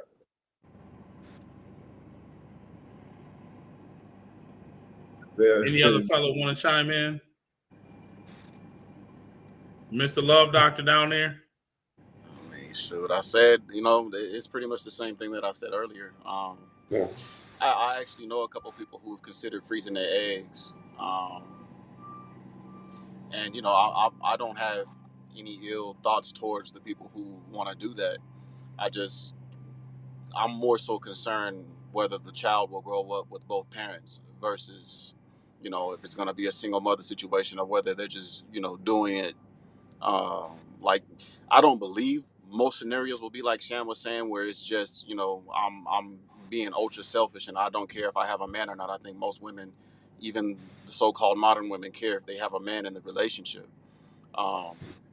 But I just, my only thing is I would hope that if anybody did that, that they actually have an actual plan, that they're actually stable and they actually mentally stable, emotionally stable, financially stable, and they actually have a man with them that can help raise that child with them, because there should be no reason why a child should be raised alone with one parent if it can be helped. Dope. So with that being said, I want to jump to the real quick, make a quick transition to the questions that were emailed to us. I keep saying mail, but y'all know what I mean. We have Celeste from Tempe, Arizona, who asks, what are some ways to make a man feel heard and safe enough to express himself? What are some ways, I guess, for a woman to make a man feel heard and safe enough to express himself? Come on, Mr. Love Doctor. Somebody go ahead, Mr. Jerron. Go ahead, Jerron. Okay. Well, I'm going to go and be quick. So I think for one, it boils down to that person. You have to really, get down and really understand that person and know that person. We all know that there are different type of love languages. So when you're getting to know a person, you need to be very observant. You need to make sure you know what specific love language that this person actually, believes in, because you can love a person the wrong way and then it can turn them off. And so one thing you definitely need to do is, you need to know the love language. You also need to create a safe haven. And the way I believe you create a safe haven is by being consistent action. So always showing up, always being there. Inconsistent action breeds disinterest. So when a person is being consistent in your life, whether they're always there for you, if you need them to call them, talk to them, they're there for you. If you need them to show up, they're there for you. That starts building trust. I'm not going to share anything with a person that I don't trust. I'm not going to share anything with a person that I don't feel like is there for me. I want you to be observant. I want you to be paying attention. I shouldn't even have to tell you sometimes, if something's going on, because if you're there and you really know me and you care about me like you say you do, you should be able to pick up on those cues as you're starting to get to know me. And so there was one particular time, just an example where my girlfriend, I wanted McAllister's, and just an example. Wanted McAllister's, I really wanted it bad, and they were closed. And we was talking about it, and I had to settle for something. I think I had to settle for like Burger King or something. And the next day, around lunchtime, I got a text message. She was at work, and she was kind of like, hey, lunch on me. And I was like, huh, lunch on you? She was like, yeah. And I was like, what you mean? And then I got a knock at the door, and there was the McAllisters.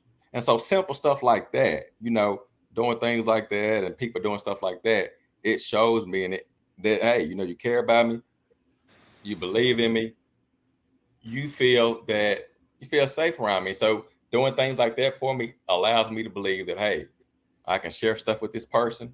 I don't think this person is going to go back and share with other people. I feel safe around this person. I feel validated. So the fact that I feel this way, I feel like I can express myself with this person. So things like that is, for me personally, is what makes me feel safe and able to express myself with others. And I'll pass it on to somebody else.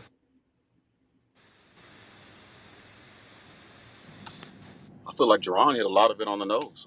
That listening one is key. I feel like a lot of times we get asked, how a woman will ask us, how can we show you support, or how can I, the same question the lady asked, right? And then we give the answer, and it's like it's unheard, because maybe it's not within the realm of what you receive as love. So you try to give out, and I think we all do this. I don't think it's just women. I think we try to give out the way that we receive love and expect the other person to understand it the same way that we would. And it doesn't work out like that a lot of times. A lot of times they need to be fed love in a way that they understand. Otherwise, you're just giving them a language that they don't comprehend. You're doing all this, giving all this energy to give them love, and they don't understand it as love. They understand it as a nice gesture. Oh, that was cool, but it doesn't make me feel loved. I've had that happen to me where because I have the knowledge, I understand it now, but somebody's giving me a lot. They're pouring into me. They're doing this, they're doing that. I'm not a big person on gifts. They're giving me gifts. They're doing a lot of different things. And I'm like, I understand that is your way of showing me love, but for my emotional state, it does nothing for me. And so here's what I need you to do. But it would continue with the same things that I say, these are nice. I like them and I appreciate you for them. But this does not make me feel loved.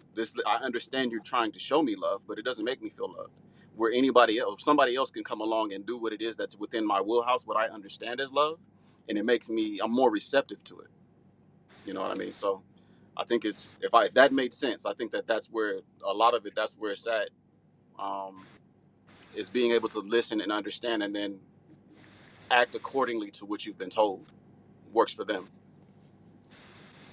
Crazy. So my answer is a little bit along the same lines, but it's when I saw this question, I had to write down what I thought, because here it is. So the question is, what are some ways that a woman can make a man feel heard and safe enough to express himself? And my answer is listen. Here's what I wrote down. While many women feel they do this, while many women feel they listen, you will find out oftentimes that they cut men off when men speak. When they're talking, they'll cut them off or they'll interrupt, right?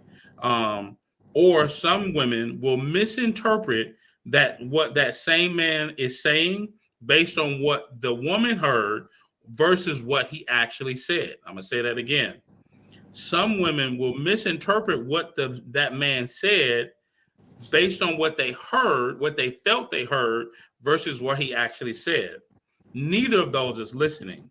The last example I wrote down is still some other women will hear what he said, then feel attacked because it's a criticism against her or something she isn't doing or is lacking. So in turn, she will start to speak sign language, shame, insult, guilt, and the need to be right.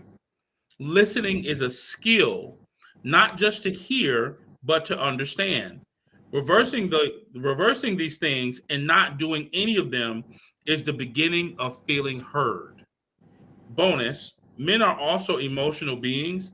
If you disagree, then you don't know men, primarily because you aren't one. So when a man says you aren't listening, this is what he's actually speaking about, and something you're probably actually doing. You're either sign language, shame, insult, guilt, or trying to speak the need to be right. You're speaking over him. You're interpreting him the way you heard it and not what he actually said. So when we say you're not listening, that's what you're doing. So we won't express ourselves when you're not listening, when you hear what we said, and then you turn around and say, oh, I feel you said this. No. If he said, this is my book, well, I feel you said, no. He said, this is my book. It's just that simple with most men. And I'm not saying that all men are the same, but generally, if you misinterpret what a man says, and you regurgitate it back and don't give him the opportunity to correct, or you completely ignore what he says after he says, this is what I'm saying, then you're not listening. 9 times out of 10, that man will fail to express himself and he'll shut down. That's my answer. The follow up, mine's going to be short. Along the lines with Jerron is just like over time, you just develop that trust. And the man will know. The man will know once that trust is developed over time. If he can share certain things with you. So, and then also, so it's just like one of those unwritten things where it's just like, back in the day, you used to pass letters to each other, like, will you be my girlfriend? Will you be my boyfriend? But then we just come to the age where it's like you just know without even having to announce it. It's just like you know that you're an item, you know that you're a couple, without necessarily asking the question. So same thing. Then the other flip side of that is kind of what Chris was just harping on was every guy is different. So even though you might be creating that space or building up that rapport and trust, there might be some guys that just simply don't share information with you. So don't feel like, am I doing something wrong? Am I not providing the space? It might just be the guy who just naturally doesn't want to share that information or just doesn't want to open up like that. So, but yeah, that's my take. And and I believe that that's kind of what the second part of the question is asking is how does that woman get, or how do women get men to actually express themselves the first time? How do they have men feel comfortable enough to start expressing? We kind of been speaking about after we express, but part of the question I believe is asking what can women do to make us feel safe enough to start expressing. I mean, they have to. It goes back to just being consistent, like showing up. Like it's just think of a flower. So a flower, a flower's planted. It has to grow. It has to go through the watering process before it gets, before it blooms and everything. It's just like a relationship or anything else too. You building the foundation from the beginning. Being a consistency, talking to the person, showing up for the person, being there for the person. A lot of times people have to realize too that people express themselves in different ways. You have people that are more vocal. There are people that are nonverbal that still express themselves. People express themselves different ways. And so what we have to realize is that a lot of times when people are expressing themselves or want to express themselves, they don't need you to comment on everything. Sometimes people just want somebody there to be there with them while they vent and express themselves or talk about whatever's going on. You just being there, holding their hand, sitting on the couch with them, sitting in the chair with them, that goes a long way in building that consistency where that person feels like, okay, they've been here for me this many times where they allow me to vent, they allow me to express myself without them even saying anything. Now I know that I can trust this person and I know that I can open up with this person.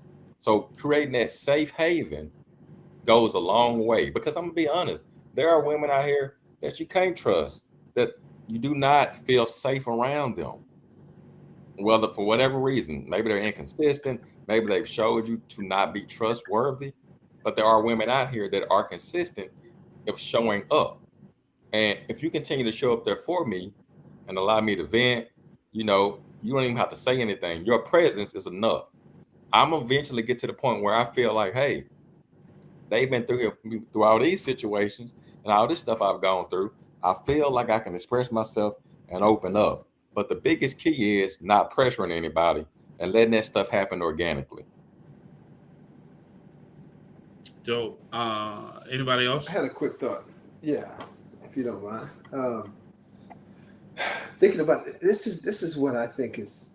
I think conversation is missing, and people aren't having the conversation. People are asking these questions, specifically women in this scenario, asking these questions about, you know, what can I do, or just these things, and it's just frustrating because no one is asking that man, and every man is different.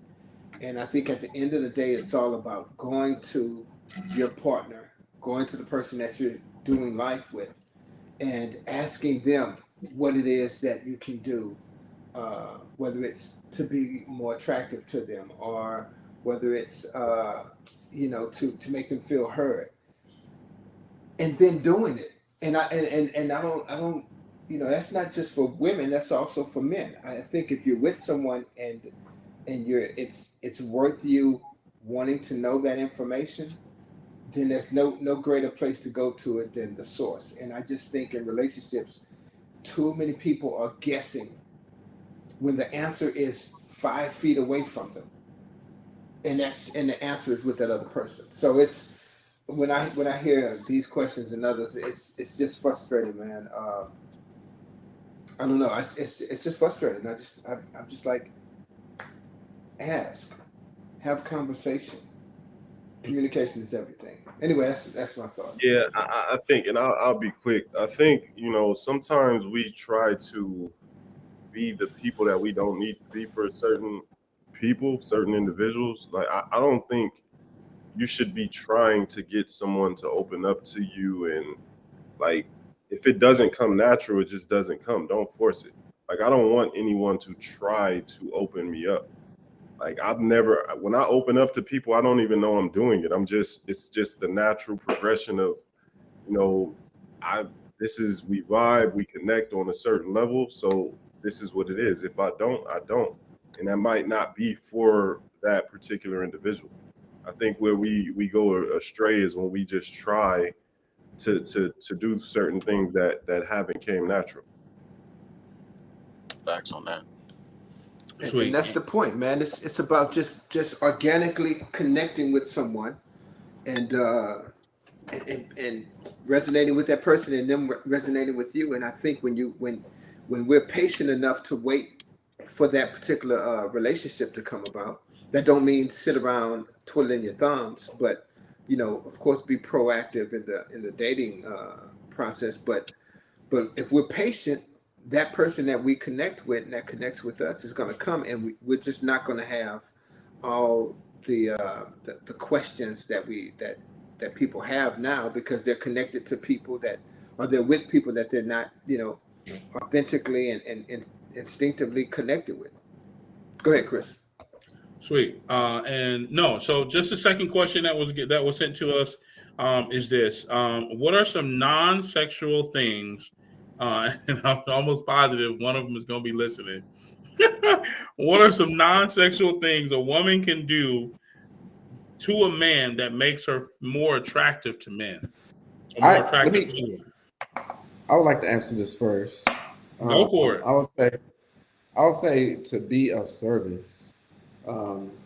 That's very of service or observant. Be of service. Gotcha. Service. Go for it. Someone who can help me, like in my daily tasks and things like that. Because I'm extremely busy with my business and things like that. So, with my lady, she's always just coming to me is like, do you need anything? What can I do for you? Things like that. So I've been giving her tasks as of lately, and she does them with ease, like research, read these articles, or whatever it might be. But that really serves me in a great way, especially with my business, because that's literally my day-to-day activities. So when that helps me be more efficient and get things done, it's like that's the sexiest thing ever. So I would just say, yeah, be of service. I'll say mine's pretty simple. It's something totally different. I would say be purpose-driven and be a go-getter. Have her own goals and things she's out here trying to accomplish, and she's out here actually doing that thing. That's very attractive to me. A woman that says she wants to do something, she has a plan to get it done, and then she goes about and get it done. That's extremely attractive because, sometimes I feel like I don't want somebody that, always has to don't have a life outside of me.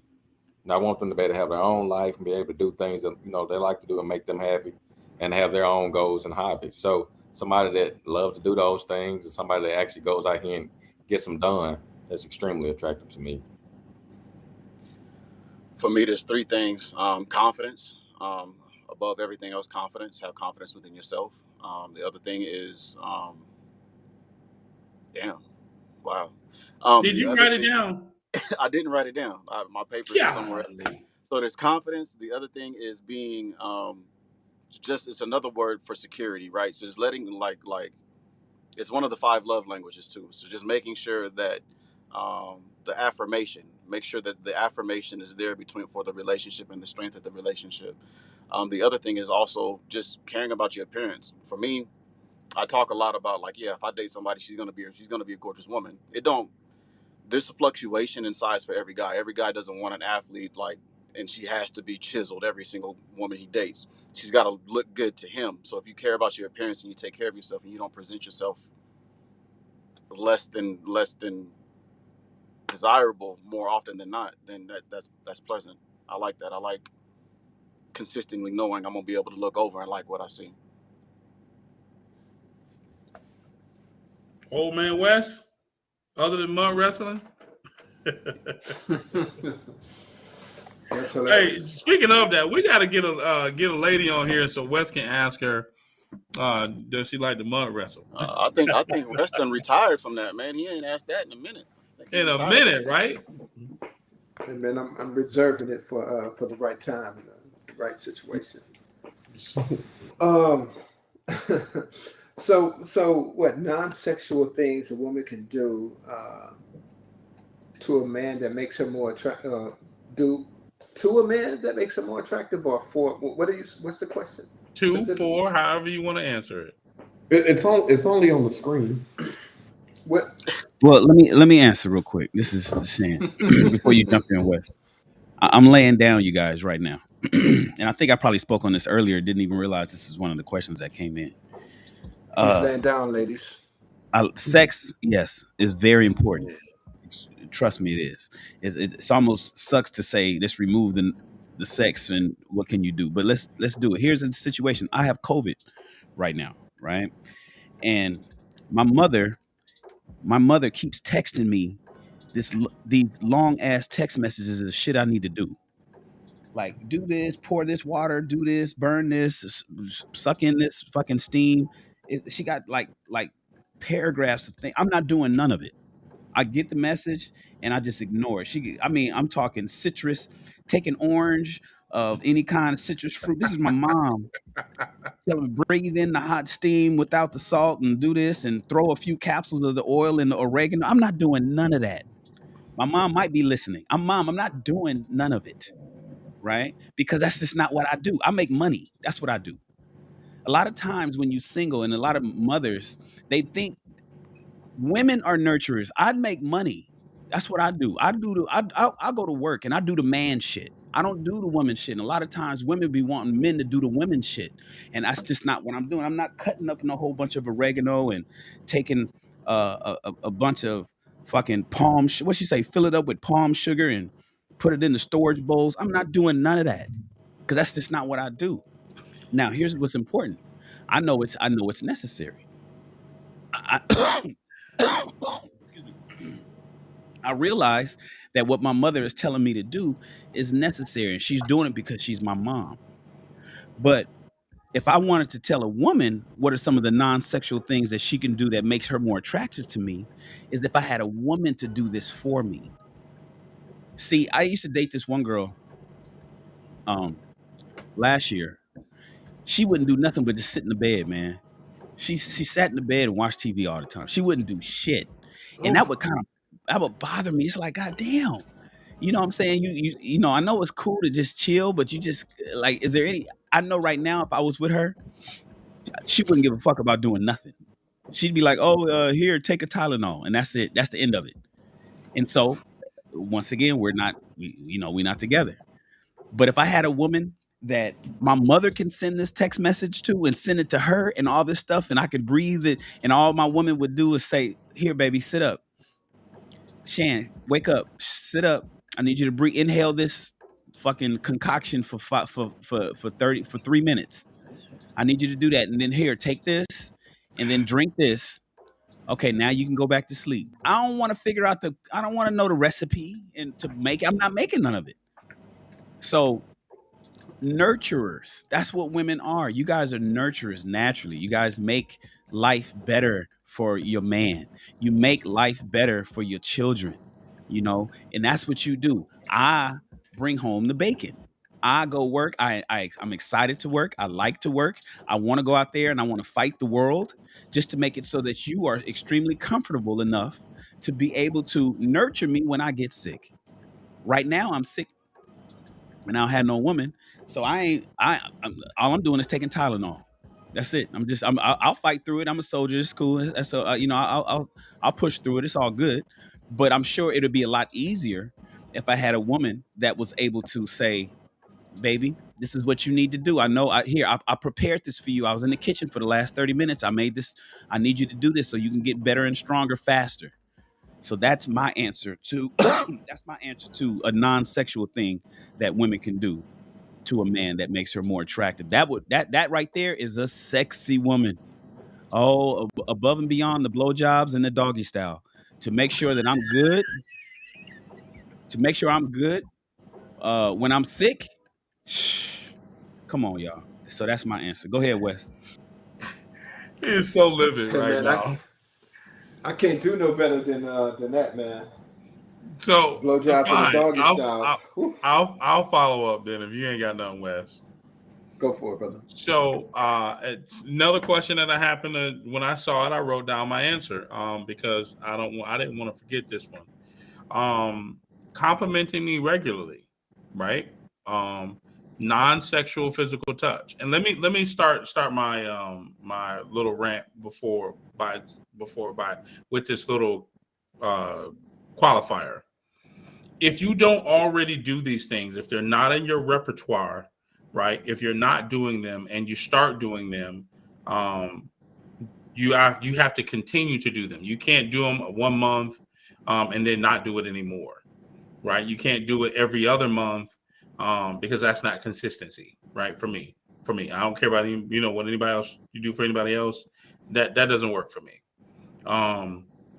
What works for me is if you already have these things in your system to do, and when you meet me, you're doing these things, not you hear me say them and then you just try them out because I'm going to know the difference. So, like rubbing my scalp while I'm driving, or touching my hand, you reach for my hand because I'm always going to do these things automatically. I'm going to reach for your hand while we walk. Something that's huge that I've noticed some women don't do: walk on the inside of me. Without me having to ask you. I don't understand why, we walking in the parking lot, you want to walk on the outside. Get your behind closest to the cars, right? That's parked so that I can see where all the traffic. Anyways, speaking my language because she's learned me. And I'm not talking about speaking English, but speaking the language of Chris. If you study me, like the other fella said, then you'll know exactly like Jerron said earlier. If you study me, he said he wanted McAllister's, and the young lady brought it to him the next day. Those are the kind of things, like, pay attention, right? Don't miss a beat because I'm not going to miss a beat. Don't miss something because I'm not going to miss something. Handling things like Colin said that I would normally handle without being asked to handle it, but knowing it needs to get done. I can't express how important that is. I'm trying to get my son into college right now.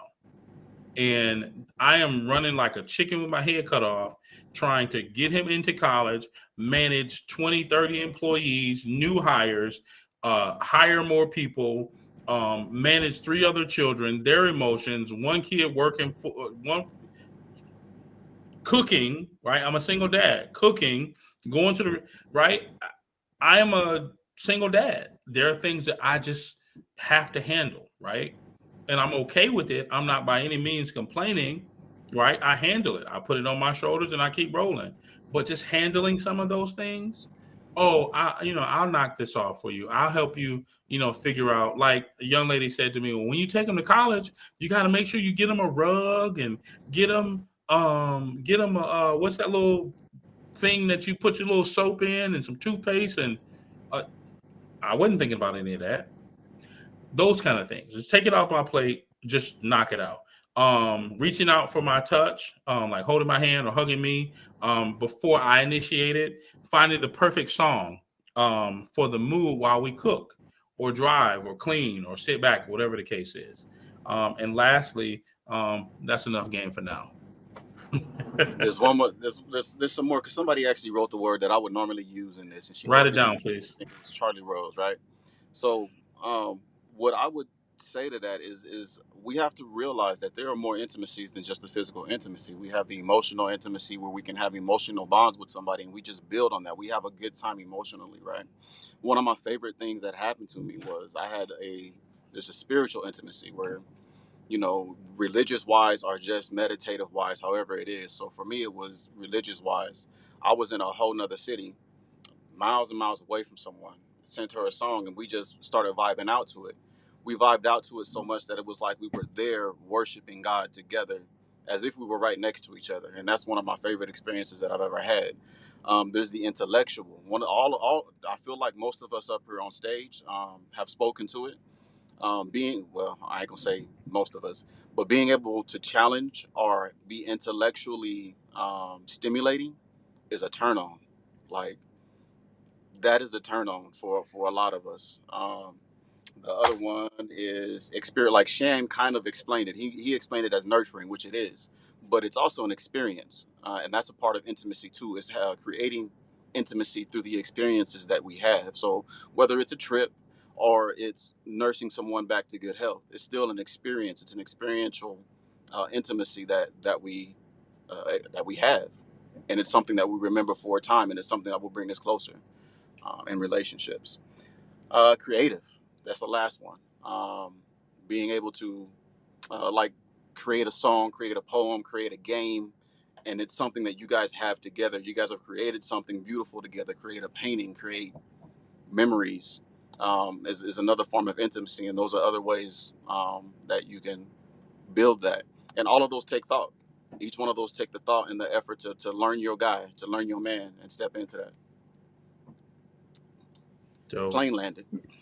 Man, I had to come back in here. I stepped away for a minute, and then I heard Robert with all of this. I don't know, mushy. Lovey dovey. What? He's back.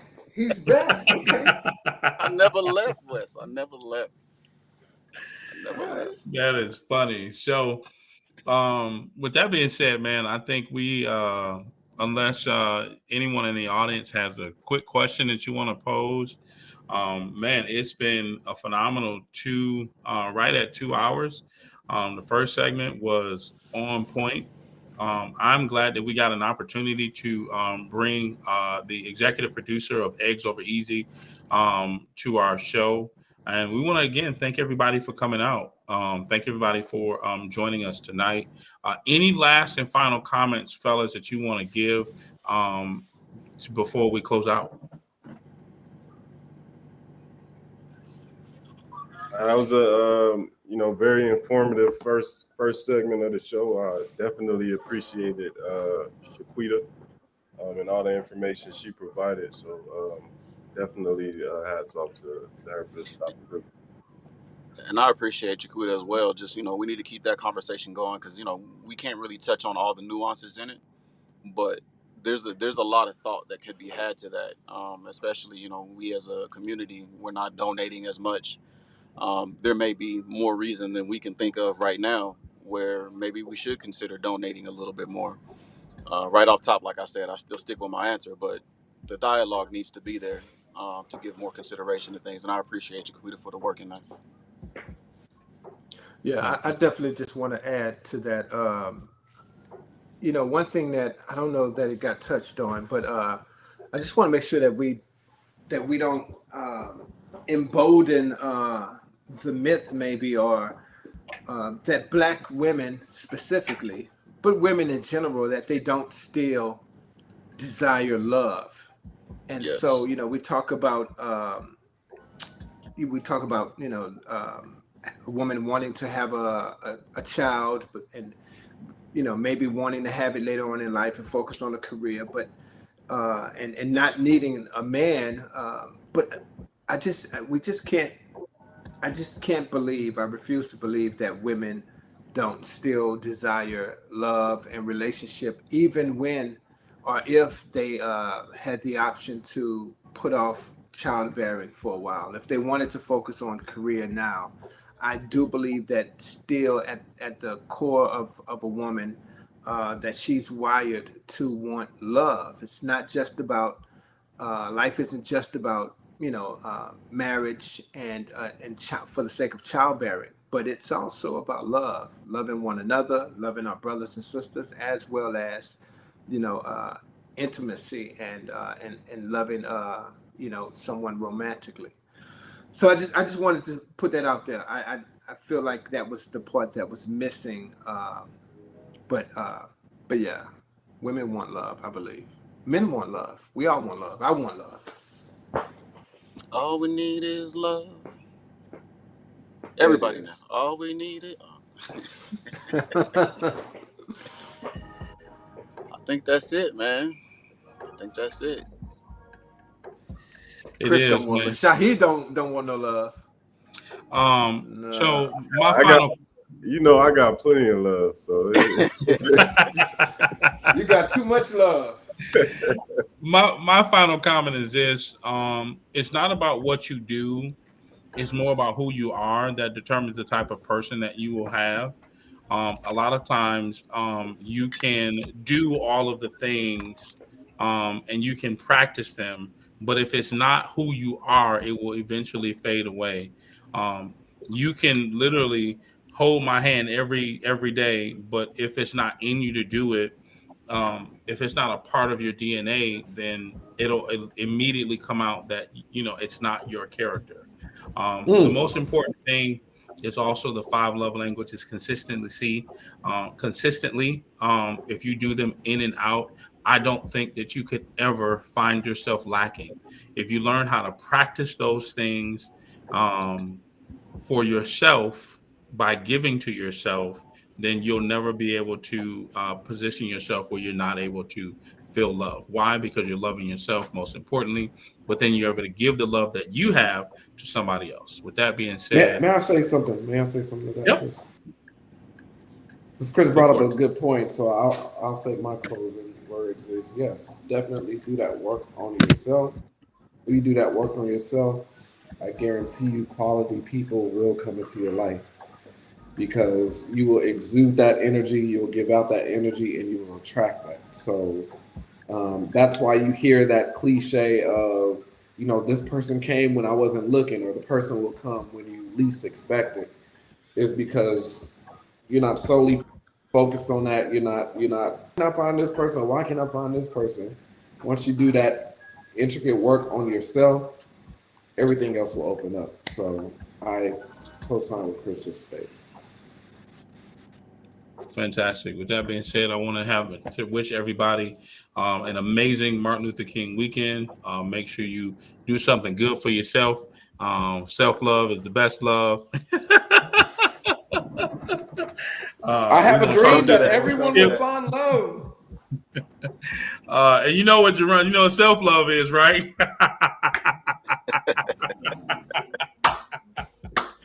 Shan, you still with us? Shan over there giving himself self-love. Anyways, man, have an amazing night.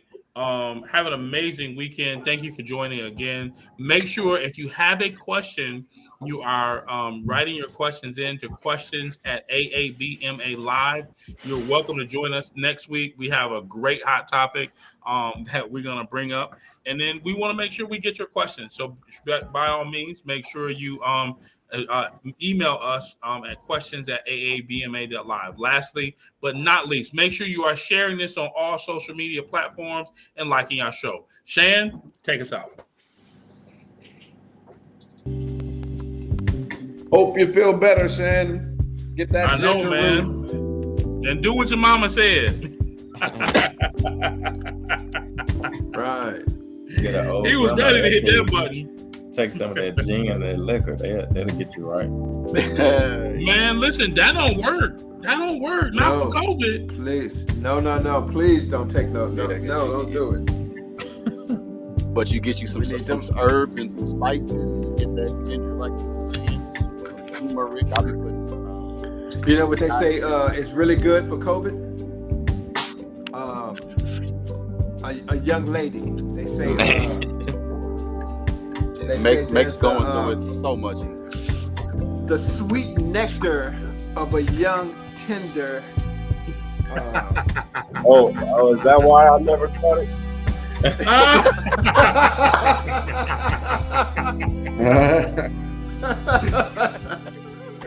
And you just jinxed yourself, brother. I know, man. Let me stop playing. When men get sick, they turn into babies. That's what they say. But you know what, though? Here's the thing I discovered, Jerron, about that. We do so much work that sometimes we don't get the chance to be baby, that when we get sick, we don't have the same strength to be like on top of everything, that we just want to be taken care of. Yep. For sure. That's why men turn to big babies when we get sick. We just like, I want to be taken care of. You don't like it. Hey. Right. Indeed. Yeah, but feel better, Shan, man. Put your head over a pot of boiling water. Put a towel on the back of your head and breathe in that steam, man. Breathe in that steam as much as you can. I promise you, it will be amazing for you. Make you some hot tea. Put some honey in it. Put that ginger root in it. It will be good for you. Like eat. I mean, drink all of the tea. Of course, the ginger root will be at the bottom of the tea. So when you finish the tea, just swallow that ginger root, chew it, and you will feel a whole lot better. It'll clear out everything for you. Trust me. Let us know when that ginger root knocks on your door.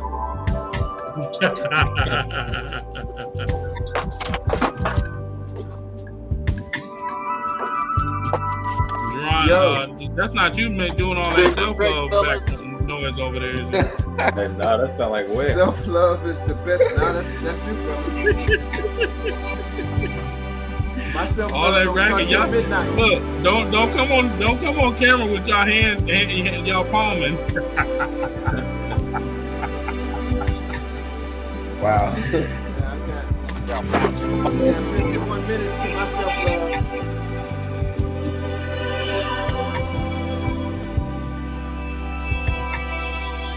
Gentlemen, it was a pleasure. Definitely. Y'all have a great, beautiful weekend, and we'll see y'all next week. Y'all be safe, man. Well, Marion is in the building. Marion. Sending you healing tonight, Shan. Get better, brother. In Jesus' name. Peace. Love you, brother. Peace out.